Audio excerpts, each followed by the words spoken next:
اللہ سے تعلق بحال کرنا ہے نا، تو اس کے لیے میں طریقے بتا رہا ہوں آپ کو. روزانہ صبح اور شام میں لا الہ الا اللہ کے ذکر کا معمول بنانا ہے. 10 دفعہ کم سے، دیکھو تبلیغ والے تسبیح بتاتے ہیں، تیسرا کلمہ 100 دفعہ، 100 دفعہ استغفار، 100 دفعہ درود شریف، صبح بھی اور شام بھی. اصل تو یہ ہے، کیونکہ تیسرے کلمے لا الہ الا اللہ خود بخود آ گیا ہے. میں اس سے بھی آسان پیکیج بتا رہا ہوں. اصل تو وہ ہے جو تبلیغ والے بتاتے ہیں. میں کیا بتا رہا ہوں اس سے بھی، کہ یار وہ نہیں ہوتا تو لا الہ الا اللہ ہی بیچ میں سے نکال لو نا، اسی کا وظیفہ پڑھ لو، اسی کو پابندی سے پڑھ لو.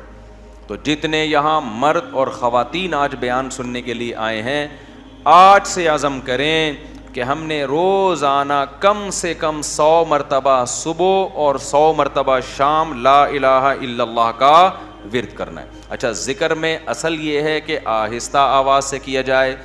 جہرن ذکر کو شریعت نے پسند نہیں کیا، لیکن اگر دل لگانے کے لیے معنی اور مفہوم کا تصور دماغ میں بٹھانے کے لیے کوئی ہلکی آواز سے جہر کر لیتا ہے، ہلکی آواز سے، بہت شور شرابہ نہ ہو، تو اس میں بھی کوئی حرج نہیں ہے.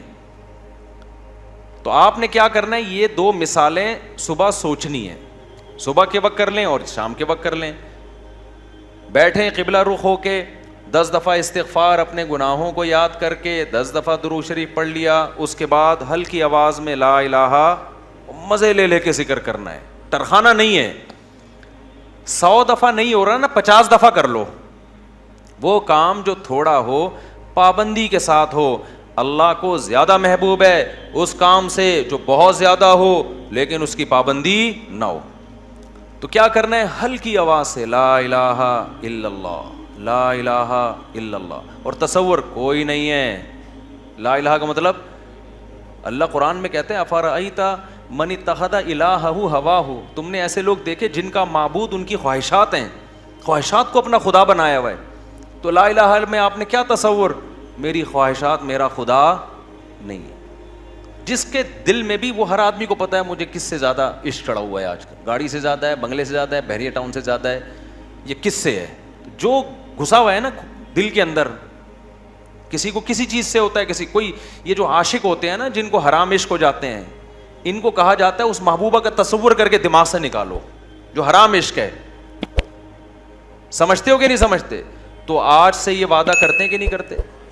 10 دفعہ استغفار، 10 دفعہ درود شریف. پھر یہ مثال بھی سوچنی ہے کہ جب تک جھاڑیاں صاف نہ کی جائیں، پھول بوٹے اس کھیتی میں پیدا نہیں ہوتے. تو میں